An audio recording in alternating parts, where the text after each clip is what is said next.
Les habla Rafael Arraiz Luca desde Unión Radio y esto es Venezolanos, un programa sobre el país y su historia.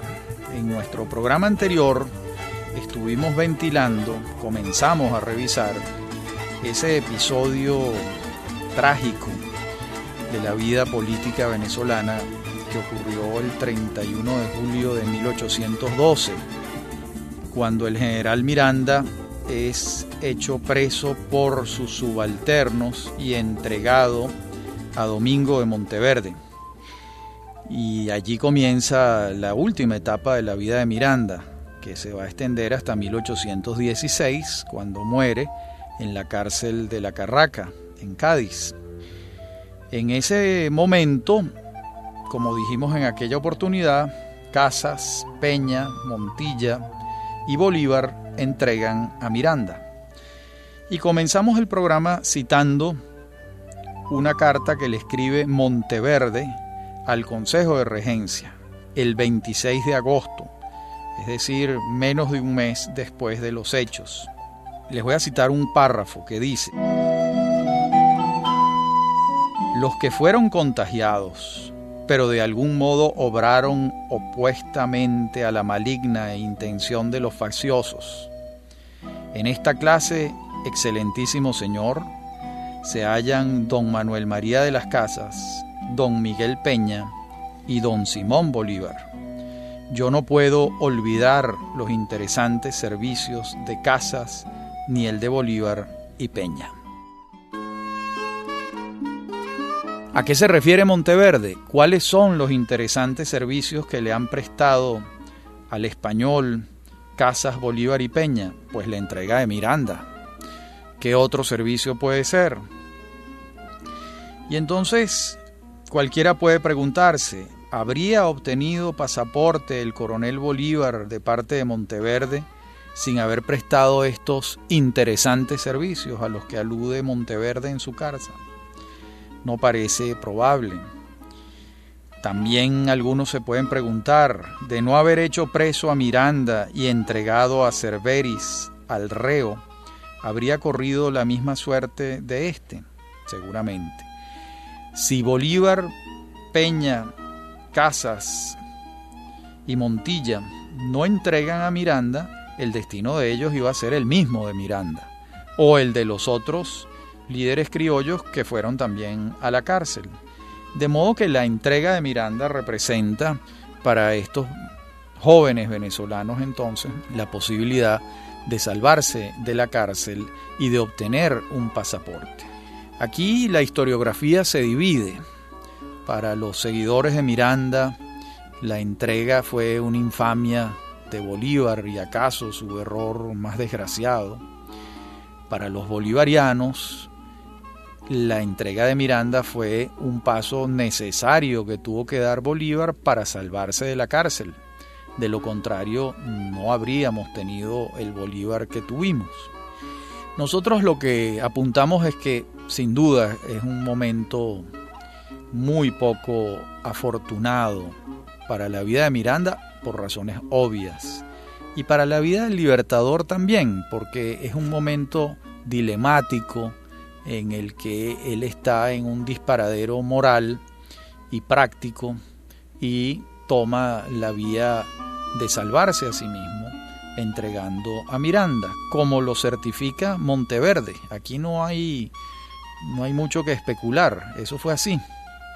Sobre este episodio hay muchas interpretaciones, como les decía anteriormente, entre otras nada menos que la de Carlos Marx, que escribe la entrada sobre Bolívar para la enciclopedia de Charles Dana, que se llamaba New American Encyclopedia, publicada en los Estados Unidos. ¿Qué es una entrada en una enciclopedia? Bueno, es una microbiografía de Bolívar escrita nada menos que por Carlos Marx. Y allí Marx escribe una biografía muy dura contra Bolívar. Dana, el editor, se lo reclama. Le llega a decir que hay un tono prejuicioso en su nota. Y contamos con una carta que Marx le escribe a Engels, su gran amigo, fechada el 14 de febrero de 1858. Esta carta ventila este tema, ventila que el editor le ha reclamado que ha escrito prejuiciadamente sobre Bolívar. Y Marx le dice a Engels: en lo que toca al estilo prejuiciado, ciertamente me he salido algo del tono enciclopédico, pero hubiera sido pasarse de la raya querer presentar como Napoleón I al canalla más cobarde, brutal y miserable. Bolívar es el verdadero Soluk. Esto es lo que dice Marx de Bolívar. Por supuesto, tiene razón Dana en reclamarle, porque llamar a Bolívar el canalla más cobarde, brutal y miserable es sin duda una exageración y una injusticia. Por otra parte, ustedes se estarán preguntando, bueno, ¿y quién es Soluk? Soluk fue un autodenominado emperador de Haití entre 1849 y 1859. En ese imperio él se hizo llamar Faustino I. Y Soluk se distinguió por una megalomanía incontrolable y una crueldad en el ejercicio del poder. Por supuesto, la comparación que hace Carlos Marx de Bolívar y Soluk es muy injusta con Bolívar. De modo que le cito este tema porque no deja de ser asombroso que Marx haya escrito sobre Bolívar y que haya escrito en unos términos tan duros, tan desdichados, tan contrarios a Bolívar, y que no haya matizado sus opiniones. Y al parecer uno de los momentos que más le molestan a Marx en la vida de Bolívar es este de la entrega de Miranda, que es el que estamos ventilando, que es el que estamos refiriendo.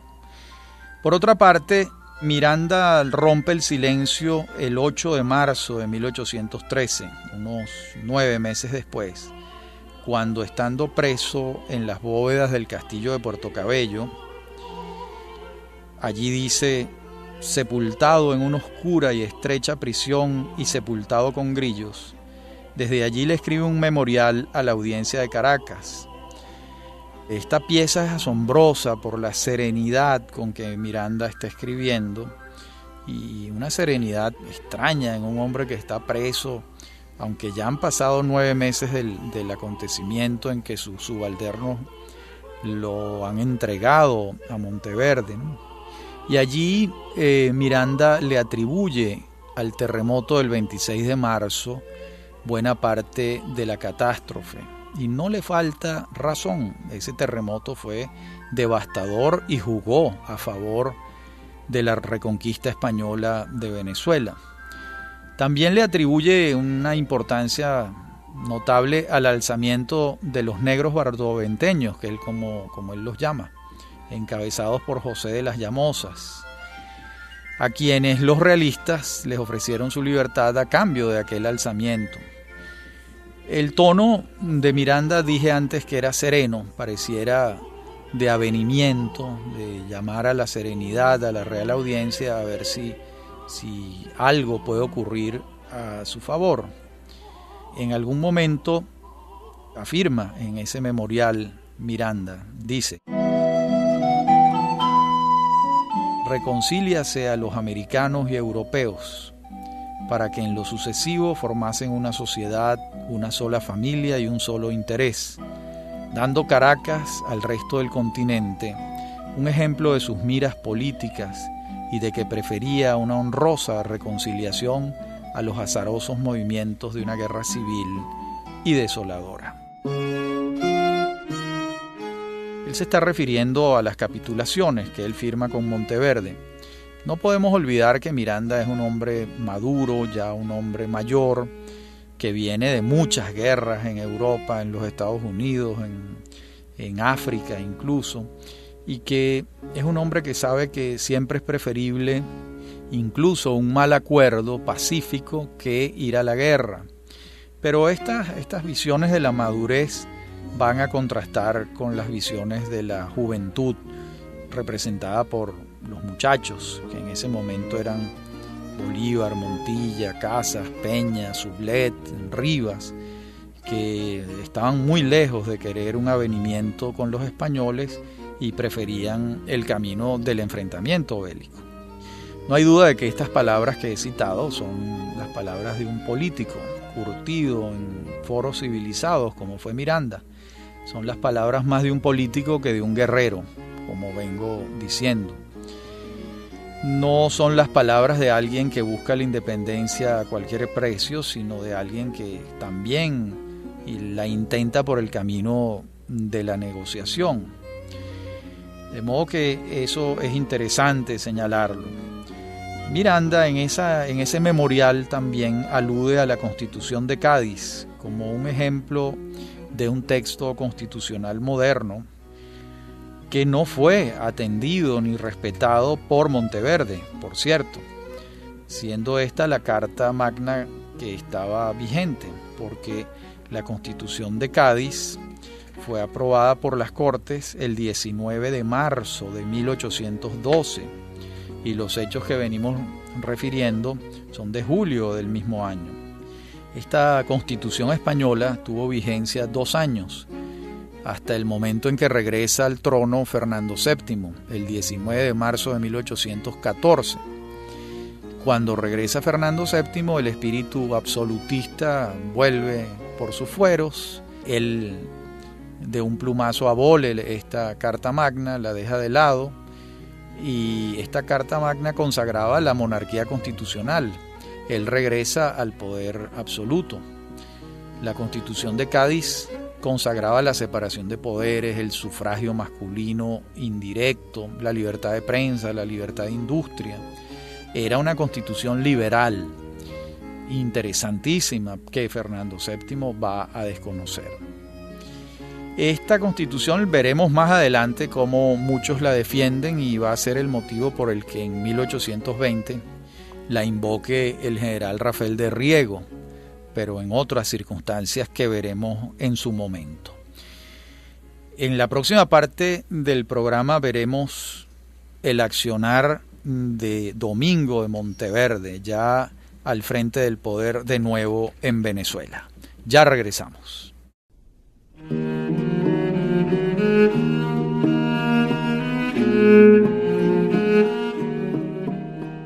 Decíamos en la parte anterior del programa que las acciones, el accionar de Monteverde no fue miel sobre hojuelas, sino que se posó una lista de calamidades como una lluvia interminable sobre los patriotas, dada la ferocidad de Monteverde.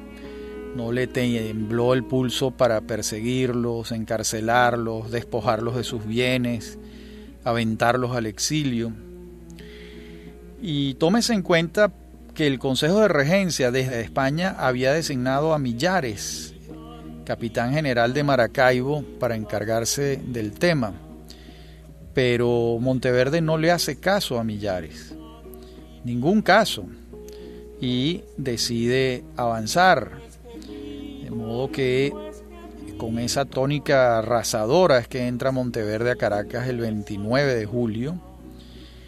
Vimos los sucesos del 31 en La Guaira y el 1 de agosto hace presos nada menos que al doctor Juan Germán Rocio, a Juan Pablo Ayala, al presbítero José Cortés de Madariaga, a Francisco Isnardi y a otros notables criollos. Mientras eso ocurría, Bolívar discretamente estaba en la casa del Marqués de Casaleón hasta que logra salir a Curazao el 27 de agosto, gracias al pasaporte que había gestionado directamente ante Monteverde su amigo Francisco de Iturbe. Por supuesto, el pasaporte le va a ser entregado a Bolívar después de haber entregado a Miranda, antes imposible. Monteverde entonces se abroga el título de capitán general y a la regencia, al Consejo de Regencia en España, no le queda otro camino que reconocerlo, dada la ferocidad y la desobediencia de este capitán. Y esto es significativo porque, como les dije antes, el Consejo de Regencia había nombrado al infortunado Millares como capitán general y no les queda otra que designarlo de nuevo capitán general de Maracaibo. Esto está ocurriendo en octubre de 1812. Para ese momento Monteverde ha nombrado como sus subalternos, sus lugartenientes, la gente más cercana a él, a los canarios, que eran sus paisanos. Me estoy refiriendo al muy temido Eusebio Antoñanzas, a Pedro Asterloa, a Antonio Tíscar, a Pascual Martínez, a Francisco Cerveris. De modo que allí había una actitud de compadrazgo, de nombrar a los canarios como él y feroces como él, que van a explicar después en buena medida, va a tener resonancia, va a hacer eco después cuando Bolívar firme el decreto de guerra-muerte, ¿no? Esta barbarie con que Monteverde y los suyos arrasaron con los patriotas en las diversas provincias no se trata de una exageración mía ni de los historiadores, sino es algo bastante comprobado. De hecho, no voy a describirles escenas que son verdaderamente una carnicería, que incluye violaciones, asesinatos de niños, robos y un etcétera largo que condena a la memoria de estos hombres a la mayor vileza. No voy a detenerme allí, sino simplemente lo consigno. Esta situación llegó a ser tan grave que la audiencia caraqueña, en una reacción de dignidad, le informa a la regencia el 9 de febrero de 1813 acerca de los horrores que estaba cometiendo Monteverde y su pandilla en Venezuela. Decir entonces que aquí se estaba viviendo una tiranía al margen de las leyes y la Constitución de Cádiz era un eufemismo. Realmente aquí lo que se estaba viviendo era algo bastante peor que eso. Era un irrespeto a la vida en todas sus capas etarias, porque pasaban por las armas a los niños y a los ancianos, ¿no? De modo que allá hay carne para el futuro decreto de guerra-muerte. Mientras tanto, Bolívar ya ha salido, como dije antes, el 27 de agosto, está en Curazao, allí permanece 3 meses y pasa a Cartagena, donde va a firmar un documento que ha pasado a la historia como el Manifiesto de Cartagena, firmado el 15 de diciembre de 1813. Se titula Memoria dirigida a los ciudadanos de la Nueva Granada por un caraqueño. Este texto, como les dije, se conoce como el Manifiesto de Cartagena. Allí Bolívar va buscando apoyos. Antonio Nariño, prócer neogranadino, entonces era presidente de Cundinamarca, y Camilo Torres era presidente del Congreso de Tunja, y deciden apoyar al coronel venezolano Simón Bolívar. Lo incorporan al ejército de Nueva Granada con destacamento en Cartagena, donde gobierna el doctor Manuel Rodríguez Torices. Este lo destina al puesto de Barrancas, a orillas del río Magdalena, y Bolívar, sin esperar autorización, emprende una campaña con un grupo reducido de soldados. Esa campaña busca despejar el río Magdalena de realistas. La campaña es fulgurante, vertiginosa, inesperada, y ocurre entre el 23 de diciembre y el 8 de enero de 1813. Entonces ese día toma Ocaña en una sucesión de éxitos. En febrero Bolívar recibe la invitación del coronel Manuel Castillo para combatir al general Ramón Correa en Cúcuta. Para allá se va Bolívar con 400 hombres que ya ha reunido. El 28 de febrero vencen a Correa y el gobierno neogranadino lo autoriza para seguir hacia Venezuela. Esa autorización llega el 7 de mayo de 1813, cuando va a dar comienzo entonces a la famosa campaña Admirable. Lo nombran brigadier y le entregan el mando de un batallón comandado por un hombre que va a ser importantísimo, Francisco de Paula Santander. Ese batallón estaba integrado por nada menos que Atanasio Girardot, Antonio Ricaurte, José Luciano de Lúyar, José María Ortega, Hermógenes Maza, Joaquín París y el inseparable bolivariano, el general Rafael Urdaneta. Entonces es probable que no fuese general Urdaneta. Esa campaña va a concluir el 7 de agosto de 1813 con la entrada triunfal a Caracas. De modo que la campaña admirable, con excepción de Urdaneta, que es un zuliano, los coroneles que van a estar con Bolívar como sus brazos van a ser todos neogranadinos. Antes de entrar en la campaña admirable, detengámonos un minuto, no dejemos pasar el manifiesto de Cartagena. Allí Bolívar se esmera en hallar las causas de la pérdida de la República y el acento ya no lo está colocando en Miranda. Esto es un hecho significativo. Ya no es Miranda el culpable de que se haya perdido la República, sino la culpa la tiene la Constitución Federal. Según Bolívar, esta va a ser la causa principal. Obviamente eso no es cierto, pero es el argumento que encuentra Bolívar para defender el centralismo, que va a ser su tesis política desde el manifiesto de Cartagena en 1813 hasta el día de su muerte en 1830. Bolívar fue un acérrimo defensor del centralismo y un acérrimo detractor del federalismo. Esto va a ser muy importante para bien y para mal, sobre todo para mal en la historia de nuestras repúblicas. Esta posición contraria de Bolívar a las formas federales.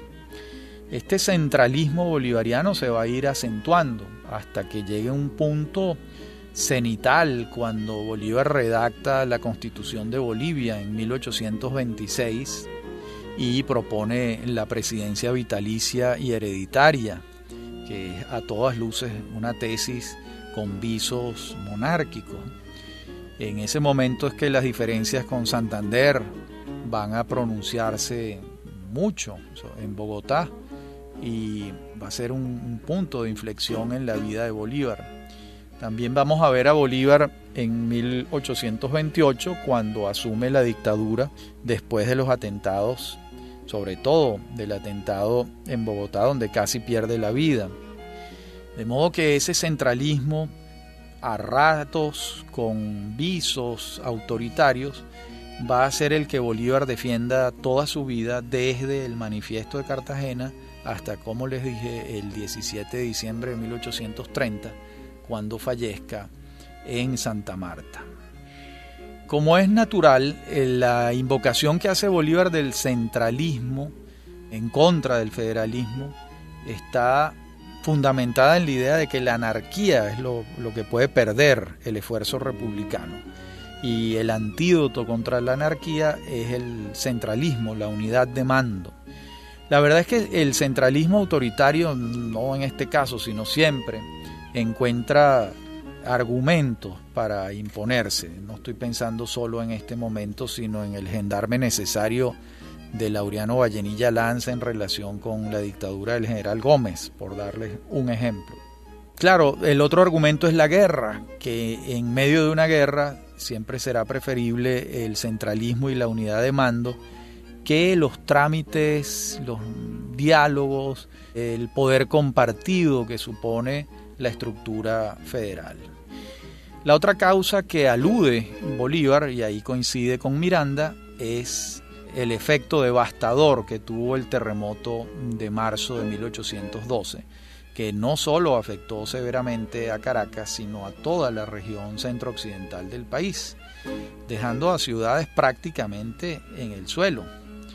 De modo que este factor no lo olvida ninguno de los que piensa, de los que reflexiona sobre este periodo en el que se pierde la Primera República en Venezuela.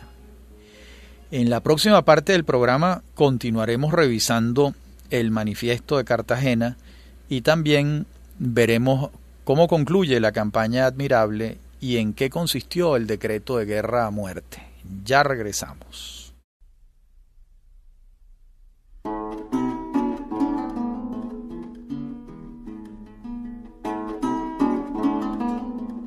Referíamos en la parte anterior del programa las causas que encuentra Bolívar para la pérdida de la Primera República enumeradas y analizadas en el Manifiesto de Cartagena. Señalábamos que apunta al terremoto como una causa importante, desaparece Miranda como una de las causas que él había aludido al principio, no en un texto redactado por él. Y en el Manifiesto de Cartagena, por cierto, no señala la pérdida de la plaza de Puerto Cabello, que estaba a su cargo y que fue el motivo por el que se perdió esa guerra. Ni un hecho ni otro, sino el texto constitucional para él es la causa principal. No deja de ser desconcertante que se pueda responsabilizar a una constitución de una derrota bélica. Pero bueno, ese es el argumento y eso es lo que va a él a defender a lo largo de toda su vida, el centralismo. Voy a leerles un párrafo de Bolívar del manifiesto donde él las enumera y es bastante explícito. Dice Simón José Antonio de la Santísima Trinidad Bolívar y Palacios: de lo referido se deduce que entre las causas que han producido la caída de Venezuela debe colocarse en primer lugar la naturaleza de su constitución, que, repito, era tan contraria a sus intereses como favorable a los de sus contrarios. En segundo, el espíritu de misantropía que se apoderó de nuestros gobernantes. Tercero, la oposición al establecimiento de un cuerpo militar que salvase la República y repeliese los choques que le daban los españoles. Cuarto, el terremoto, acompañado de fanatismo, que logró sacar de este fenómeno los más importantes resultados. Y últimamente, las facciones internas que en realidad fueron el mortal veneno que hicieron descender la patria al sepulcro.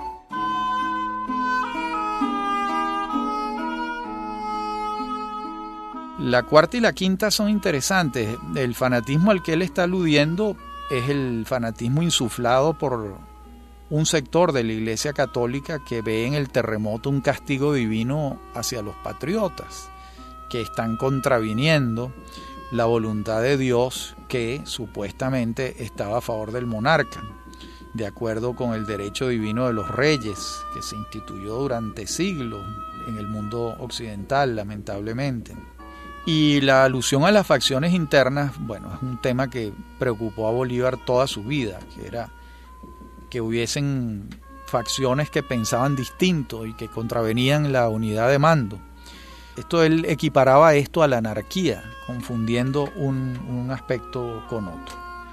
Si prestamos atención a este párrafo, aquí vamos a ver que está la tesis del centralismo y la unidad de mando, como les vengo diciendo. La misma que él va a levantar el 10 de diciembre de 1830, apenas 7 días antes de morir, cuando alude a la cesación de los partidos para alcanzar la paz y la unión. Creo que la proclama dice: si mi muerte contribuye a que cesen los partidos y se consolide la unión, bajaré tranquilo al sepulcro. De modo que en esto hay una gran coherencia por parte del libertador. Hasta el último minuto de su vida le atribuye al faccionalismo una importancia enorme, a la división. De modo que en esto hay coherencia. No hay duda que el faccionalismo en tiempos de guerra es un factor contrario al interés por el vencimiento en la guerra. Pero el faccionalismo en periodos republicanos es el hecho natural de una república.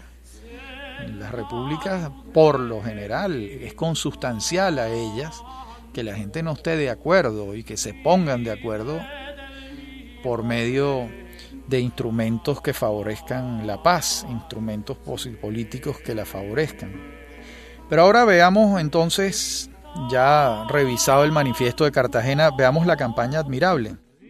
Mayo de 1813. Una vez que Bolívar recibe la licencia del Congreso neogranadino, avanza hacia Venezuela con el apoyo del Batallón Quinto, comandado por Francisco de Paula Santander e integrado por 500 soldados, más los 400 con que ya contaba Bolívar. De modo que Estamos hablando de un ejército de 900 soldados. Casi llegaban al millar. La sucesión de batallas es vertiginosa. El 13 de abril este ejército vence al ejército español en La Grita.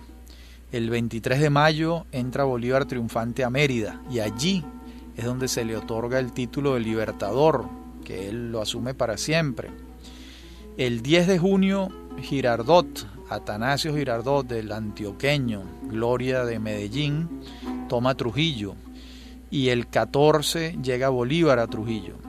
El 15 de junio de 1813 firma el Libertador el decreto de guerra-muerte, una pieza estremecedora que solo se puede comprender de acuerdo con lo que señalé antes de Monteverde.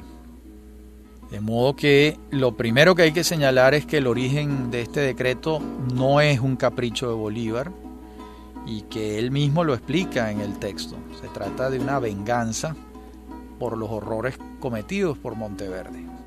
Después de enumerar los horrores cometidos por Monteverde, el Libertador afirma, y les leo un párrafo: así pues, la justicia exige la vindicta y la necesidad nos obliga a tomarla, que desaparezcan para siempre del suelo colombiano los monstruos que lo infestan y han cubierto de sangre, que su escarmiento sea igual a la enormidad de su perfidia, para lavar de este modo la mancha de nuestra ignominia y mostrar a las naciones del universo que no se ofende impunemente a los hijos de América. Recuerden también que él va a decir en ese decreto: españoles y canarios, contad con la muerte aun siendo indiferentes, si no obráis activamente en obsequio de la libertad de América. Americanos, contad con la vida aun cuando seáis culpables. Es estremecedor el decreto de guerra-muerte, pero solo puede explicarse en el contexto, ¿verdad?, de lo que ha hecho Monteverde, que no es coser y cantar, no son fiestas con papelillos, sino verdaderos desastres los que ha cometido Monteverde en su reconquista del territorio.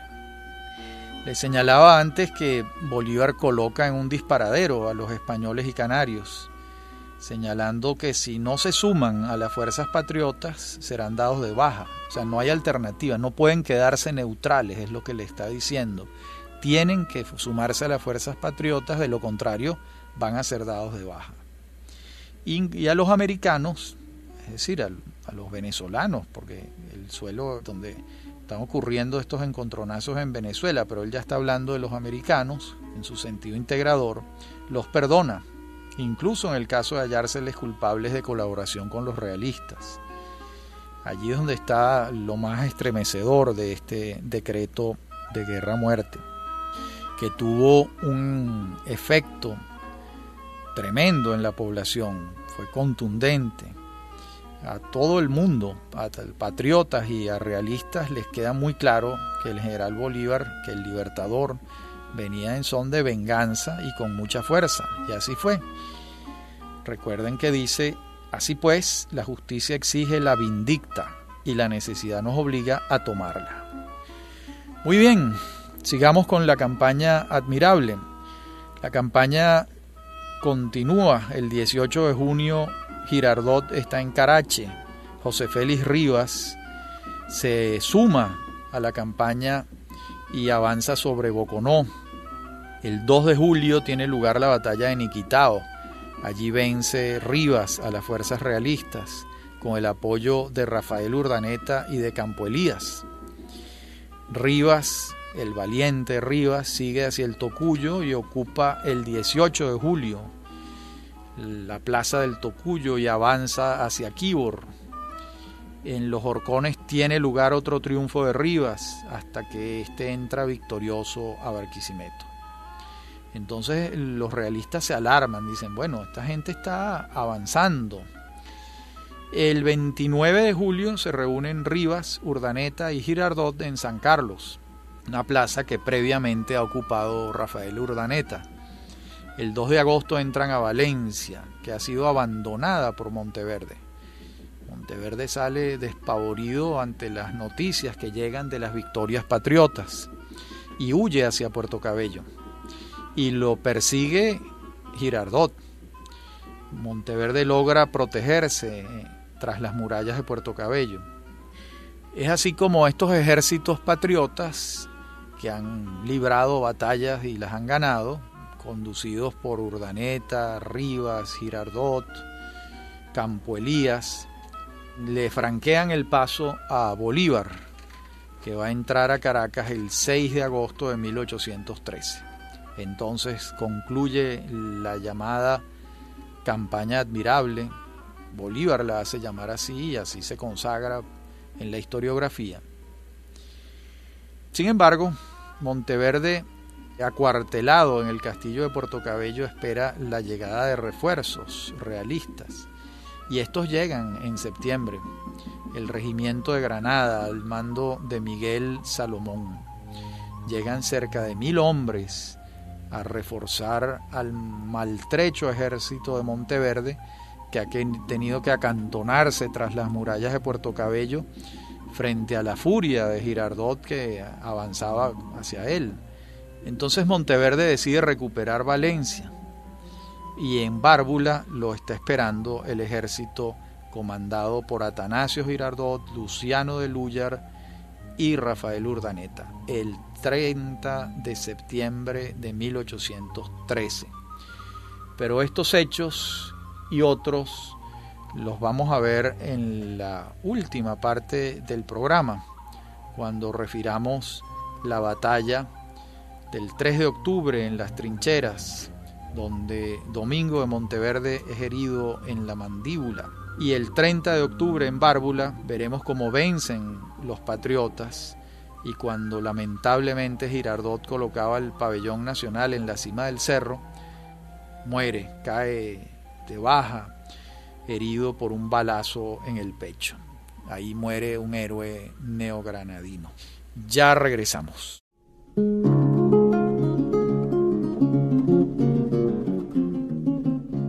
Dos días después de haber tomado Caracas, Bolívar le escribe al Congreso de Nueva Granada y les dice: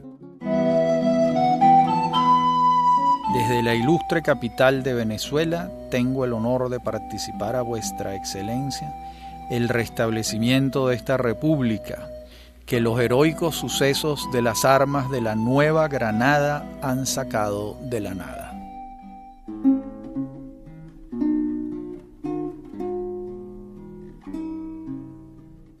Generoso, como siempre lo fue, Bolívar reconoce que la columna vertebral de la campaña admirable son los soldados neogranadinos. De eso no cabe la menor duda, aunque la participación de los venezolanos fue muy importante. Estoy pensando sobre todo en Urdaneta y en Rivas. Bueno, allí se restaura la república.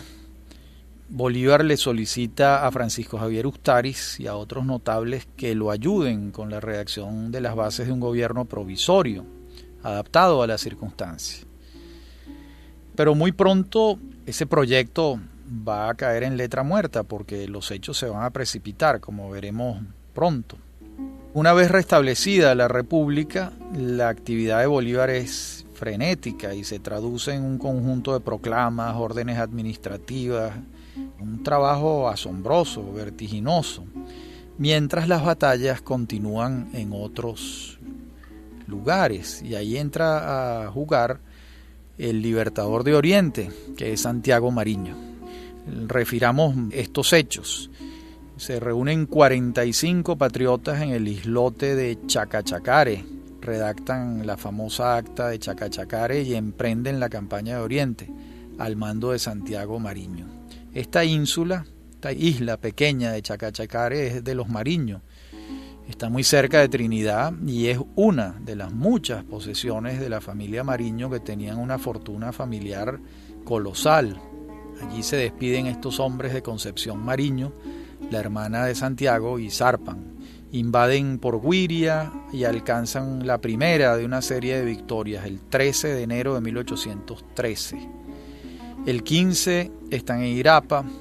En ese ejército van los hermanos Bermúdez, nada menos que José Francisco y Bernardo, los hermanos Martínez, Juan y Francisco. Va nada menos que Manuel Carlos Piar, Juan José y Manuel Valdés, Francisco Javier Maíz, José Francisco Azuaje y Agustín Armario. Enfrentan a Cerveris, el temible realista canario, uno de los lugartenientes de Monteverde, y es derrotado. De allí se dirigen Bermúdez y Piar a Maturín, mientras Mariño ocupa Cumaná.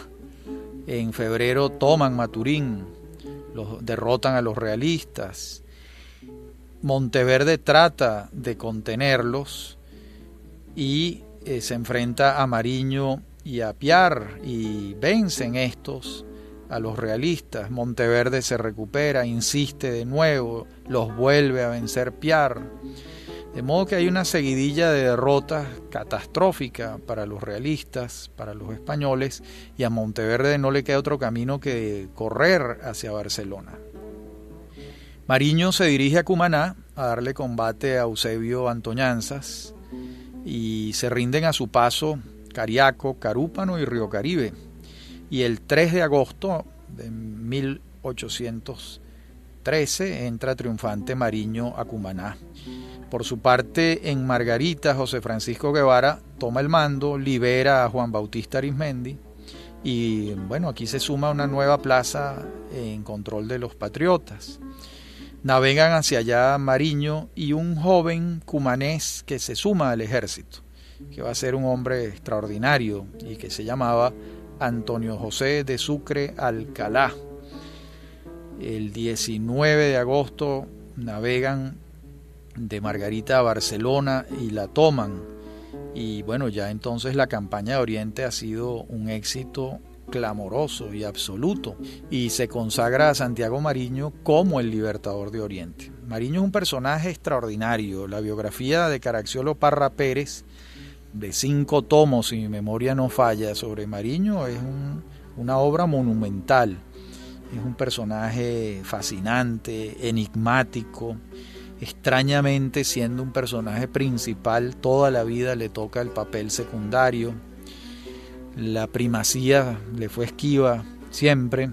Toda su vida tuvo el clamor de las victorias y los fracasos más estruendosos. De modo que es un gran personaje, y por eso Parra Pérez atiende sus hechos con tanta lupa, con tanta finura. De modo que hacia finales de 1813 en Venezuela hay 2 libertadores: Simón Bolívar, el libertador de Occidente, y Santiago Mariño, el libertador de Oriente. Lo que ocurre es que Bolívar ha tomado Caracas, cosa que no hizo Mariño, y eso le valió a Bolívar su primacía, su autoridad, porque ha tomado la capital, el corazón, donde laten los hechos más protagonistas. ¿Le faltó ambición a Mariño? Es probable que sí. No tenía la agudeza política estratégica de Bolívar, eso es cierto. De modo que el propio Mariño lo va a reconocer así al final de su vida, que sobrevive muchos años a todos estos hechos, porque muere en 1854. Pero en este momento, en 1813, Santiago Mariño es un protagonista principalísimo de todos estos hechos. En nuestro próximo programa vamos a ver cómo esta república restaurada en 1813 va a perderse en 1814. Pero esos serán los temas de nuestro próximo programa. El actual llega hasta aquí, hasta esta situación en la que Venezuela tiene 2 libertadores, el de Oriente y el de Occidente, Santiago Mariño y Simón Bolívar. Ha sido un placer hablar para ustedes. Me acompaña en la producción Mary Sosa y Víctor Hugo Rodríguez. En la dirección técnica, Víctor Hugo Rodríguez y Fernando Camacho. Y ustedes pueden escuchar estos programas cuando ustedes quieran en la página de unionradiocultural.com. Allí están colgados los programas de venezolanos para ser escuchados en cualquier momento y desde cualquier lugar del mundo. Me consiguen a través de mi correo electrónico rafaelarraiz@hotmail.com, a través de las redes, en Facebook, en Twitter, y ha sido un verdadero placer hablar para ustedes, de modo que nos vemos la semana que viene.